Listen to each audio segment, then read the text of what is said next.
After countless games from Elden Ring Nighreign, I thought I would give my thoughts and feelings on what I think about this game and how it compares to the other From Software games. And I'll start off by saying this game doesn't really compare to those other games because this game is more co-op focused and it is done a bit better over the other games because obviously they have online stuff in it. You can PvP in it, you can fight other players, and it's okay, it's decent. I never really do it, but I know how some people say it's not amazing. This game is fine in terms of online play. They do it fine, they do it well.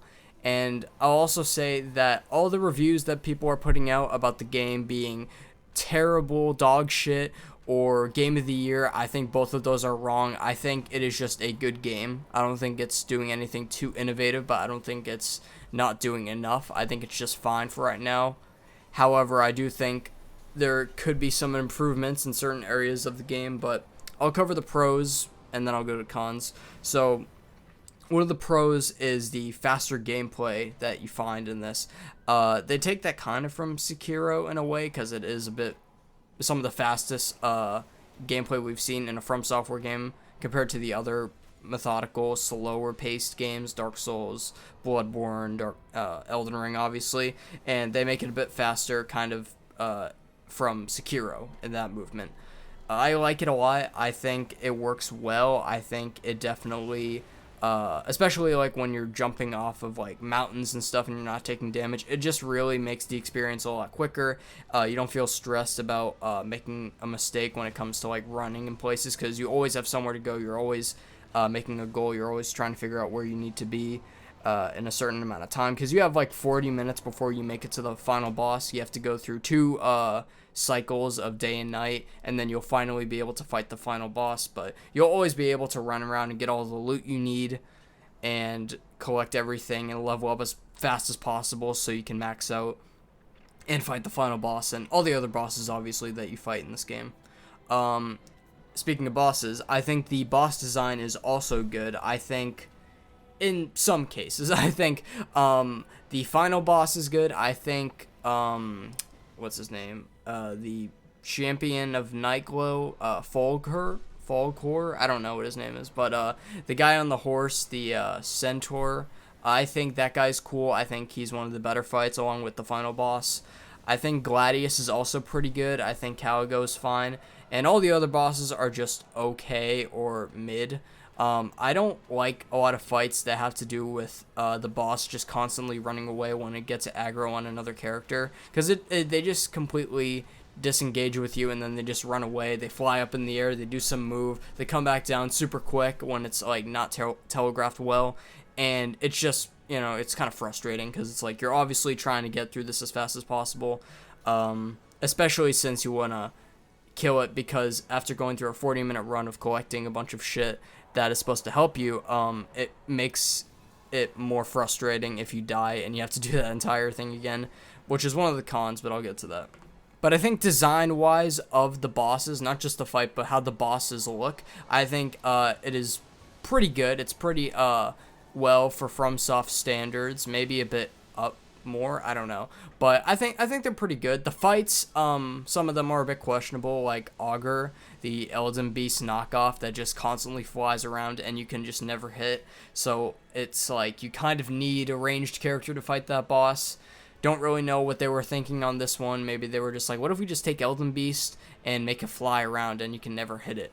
But at least you can hit Elden Beast, but this one you just literally could barely ever hit if you were a melee character, and you just had to constantly run around until you got like a 2-3 second window to hit it, and still didn't do that much damage. So you always needed a ranged character, and for most of the game, I just played Iron Eye, because it's the easiest to play. I think it's a fun character. I think he's one of the stronger characters, along with Executor. I think he's one of my favorite melee classes in the game for right now, but to be honest, I'm not really playing as much as I would want to because honestly it just kind of got a bit repetitive. But yeah, I also think the music, the OST, I think it is some of the best OST we have seen from Software in a while. Not saying that the other ones are bad, but I think this is definitely like, okay, we're going to the next level. It's gotten more epic It's gotten to more music changes. Like it's changed like 3 times. It doesn't just change for the phase, but it changes throughout the fight more often, and like the pace goes faster or slower. I really like the music. I've listened to it a couple times. I think it's good, and it's definitely also on From Software standards. They always have good OST, and I think it's pretty good. Those are my main pros. My cons are a bit bigger. First off, the repetitive world.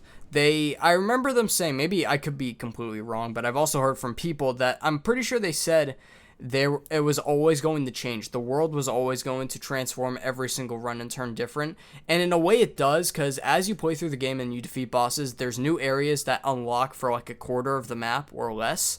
But everything else just kind of stays in the same place. Some of the little areas like churches and Evergalls might change, but everything else is pretty much the exact same, and nothing really changes. So if you really wanted to, and you like if you have a lot of knowledge on this game, you could probably just do like a planned out run. Like if you have like the Extra Life map of this game, you could probably plan out a run on how you want to do certain things if you really wanted to.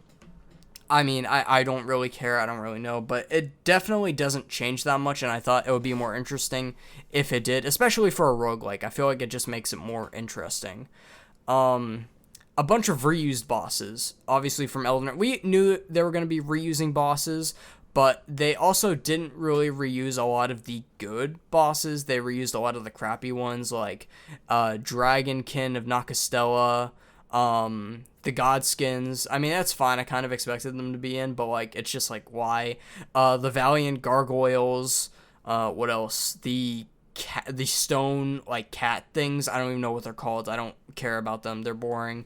The demi-human chief boss, like those bosses, and even the horse knight bosses, like they're not that great. I don't really mind fighting them, but they're also just like, not the best. Like I feel like they could have added better bosses, because I feel like they were also trying to go better lore wise. They didn't want to include like any of the demigods like Radon and Morgott. Well, I mean they did add Morgott, but they didn't add like Radon, or they did add Godric actually, but they didn't add some of the other ones. I feel like it could have been better if they added more of the better bosses, even like Malekith or just the Beast Clergyman. I feel like that would have been cool, but instead we just get a bunch of bosses that we've seen a lot in the base game already, just seeing it again in a new area, in a new setting.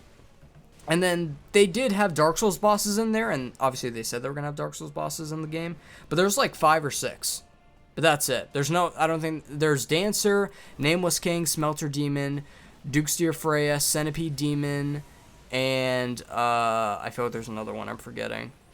That could be it. I don't know. I forget. But I feel like there could have been more. Oh, Gaping Dragon. That was another one. But that's it. I don't think there's any other Dark Souls boss in this game. I thought there were going to be way more, and I thought it would have been more interesting. So I really hope for the DLC that comes out later this year, I hope it includes more Dark Souls bosses. And I also think, just a thing to put in, I think it would be cool if there was just one like run that you can do, but it's all Dark Souls themed. And maybe they even redesigned the map to make it more Dark Souls-like. Maybe, I don't know. I think that would be cool. I think that it would be cool if they made a Dark Souls run and it just had a ton of Dark Souls bosses from all the games. I think that would be really cool. Another thing, build variety. There isn't, when you go into a run and like you obviously play a different character, the loot drop definitely changes depending on who you play.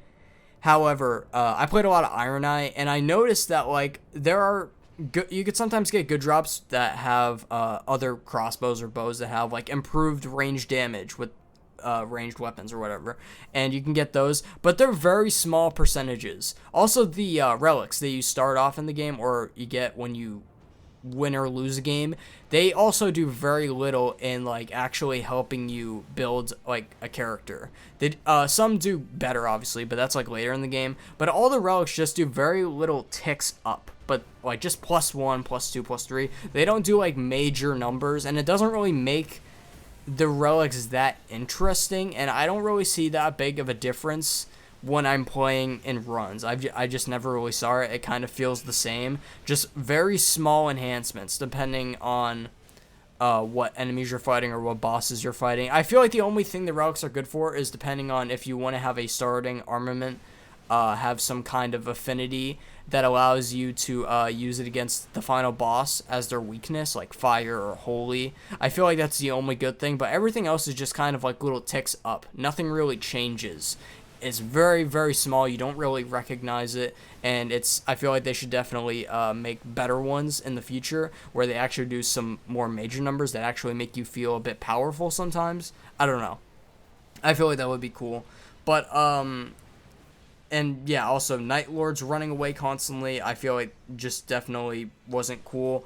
Augur, Gaping Dragon, Gladius kind of, but not as much. I definitely like Gladius more than some of the other ones. The Sentient Pest, I did not like that fight either. I thought that fight was like cool at first, but then, I mean, design wise it's cool, but everything else about the fight is just kind of stupid and slow and weird, and it's just kind of a dumb fight. I don't know. Libra I thought was cool. He doesn't really run around. I mean, he does, but like he is just very aggressive. I like the more aggressive ones, like Libra, the final boss, the Centaur Knight thing. I thought that was cool. I thought Caligo was cool, but he also kind of ran away a ton. But I like half of the bosses. Half of the bosses are good. A quarter of them are mid, and another quarter of them are just kind of whatever. I don't really give a shit. So, yeah, that's what I think. Those are just kind of my initial thoughts after playing for like 30 hours. I definitely had to play with some randoms because some of my friends that were planning on getting it either didn't get it or some did get it, but it was on a different platform and we thought it was cross-platform. So that was disappointing, but I eventually just sucked it up and went on the Elden Ring Discord. And I went into like a public channel and I ended up getting a couple people to play with. So I have like 2 different groups I can play with if I ever want to play Nighreign more. But I think after a couple more runs, I'm probably just going to be waiting until the DLC comes out, which is Q4 of this year. So later in August, October, or later, I don't know. But yeah, I think the game's fine. The accurate review is like a 6.5 or a 7 out of 10. I don't think it's amazing. I don't think it's dog shit. I think it's just a fine game. Definitely needs some improvements, especially as FromSoft's first big co-op game or roguelite game. I don't know what you want to call it, but yeah, I definitely think it needs some improvements, and I think it could be made pretty well. I think it will do well eventually. I mean, it's doing well right now. There's like over 100,000, 200,000 players still playing. So, I mean, it's fun, but it's definitely not something I plan to play for like a long time until I see more content because it does get a bit repetitive. So, yeah, that's all I got. Thank you all for watching, and I'll see you guys in the next one. Peace.